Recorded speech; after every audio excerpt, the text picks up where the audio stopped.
श्री विष्णु और देवताओं से अपराजित दधीचि का उनके लिए शाप और छू पर अनुग्रह। ब्रह्मा जी कहते, नारद भक्तवत्सल भगवान विष्णु राजा छू का हित साधन करने के लिए ब्राह्मण का रूप धारण करके दधीचि के आश्रम पर गए। वहाँ उन जगत गुरु श्री हरिशिव भक्ति शिरोमणि ब्रह्मा ऋषि दधीचि को प्रणाम करके छू के कार्य की सिद्धि के लिए उद्यत हो उनसे यह बात कही।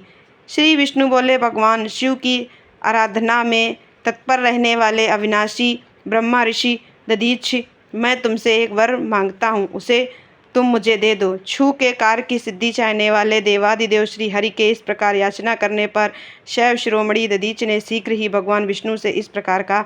दधीचि बोले, ब्राह्मण, आप क्या चाहते हैं यह मुझे ज्ञात हो गया है। आप छू का काम बनाने के लिए साक्षात भगवान श्री हरि ही ब्राह्मण का रूप धारण करके यहाँ आए हैं। इसमें संदेह नहीं है कि आप पूरे मायावी हैं, किंतु देवेश जनार्दन, मुझे भगवान रुद्र की कृपा से भूत भविष्य और वर्तमान तीनों लोकों का ज्ञान सदा ही बना रहता है। सुब्रत, मैं आपको जानता हूँ, आप पापहारी श्रीहरि एवं विष्णु हैं। यह ब्राह्मण का वेश छोड़िए। दुष्ट बुद्धि वाले राजा छू ने अपनी आराधना की है, इसलिए आप पधारे हैं।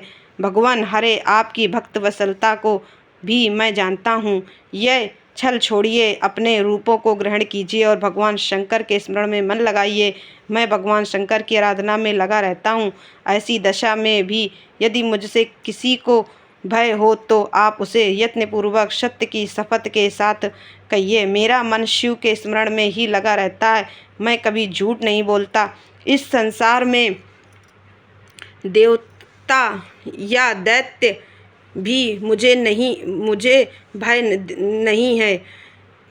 देवता या दैत्य से भी मुझे भय नहीं होता।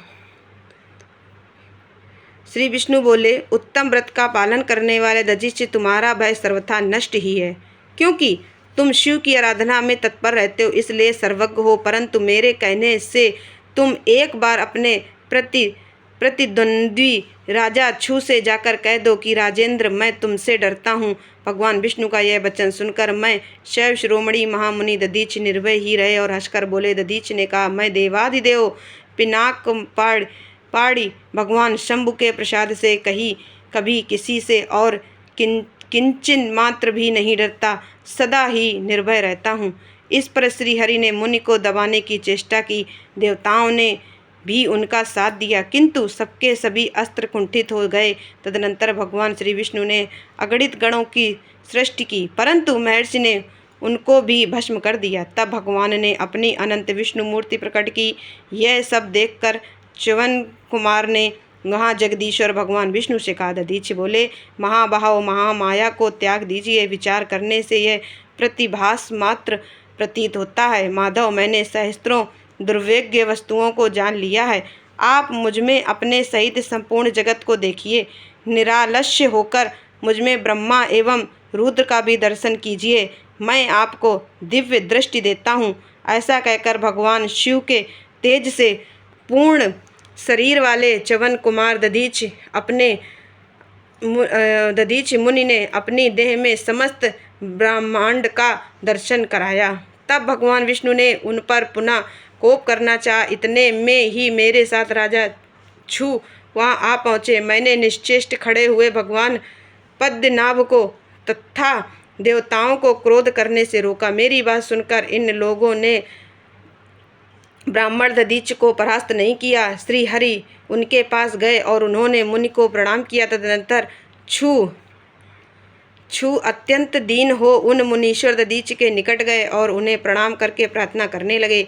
छू बोले, मुनि श्रेष्ठ शिवभक्त शिरोमणे, मुझ पर प्रसन्न होइए। परमेश्वर, आप दुर्जनों की दृष्टि से दूर रहने वाले हैं, मुझ पर कृपा कीजिए। ब्रह्मा जी कहते, नारद राजा छू की यह बात सुनकर तपस्या की निधि ब्रह्मांड दधीचि ने उन पर अनुग्रह किया। तत्पश्चात श्री विष्णु आदि को देखकर वे मुनि क्रोध से व्याकुल हो गए और मन ही मन शिव का स्मरण करके विष्णु तथा देवताओं को शाप देने लगे। दधीचि ने कहा, देवराज इंद्र सहित देवताओं और मुनीश्वरों, तुम लोग रुद्र की क्रोधाग्नि से विष्णु तथा अपने गणों सहित पराजित और ध्वस्त हो जाओ। देवताओं को इस तरह श्राप दे छू की ओर देखकर देवताओं और राजाओं के पूजनीय द्विज श्रेष्ठ दधीचि ने कहा, राजेंद्र, ब्रह्मांड ही बली और प्रभावशाली होते हैं। ऐसा स्पष्ट रूप से कहकर ब्राह्मण दधीचि अपने आश्रम में प्रविष्ट हो गए। फिर दधीचि को नमस्कार मात्र करके छू अपने घर चले गए। तत्पश्चात भगवान विष्णु और देवताओं के साथ जैसे आए थे उसी तरह अपने वैकुंठ लोक को लौट गए। इस प्रकार वह स्थान स्थानेश्वर नामक तीर्थ के रूप में प्रसिद्ध हो गया। स्थानेश्वर की यात्रा करके मनुष्य शिव का सायुज्य प्राप्त कर लेता है। तात मैंने तुम्हें संक्षेप से छू और दधीचि के विवाद की कथा सुनाई और भगवान शंकर को छोड़कर केवल ब्रह्मा और विष्णु जो श्राप प्राप्त हुआ उसका भी वर्णन किया। जो छू और दधीचि के विवाद संबंधी इस प्रसंग का नित्य पाठ करता है वह अपमृत्यु को जीतकर देह त्याग के पश्चात ब्रह्मलोक में जाता है। जो इसका पाठ करके रणभूमि में प्रवेश करता है उसे कभी मृत्यु का भय नहीं होता तथा वह निश्चय ही विजयी होता है।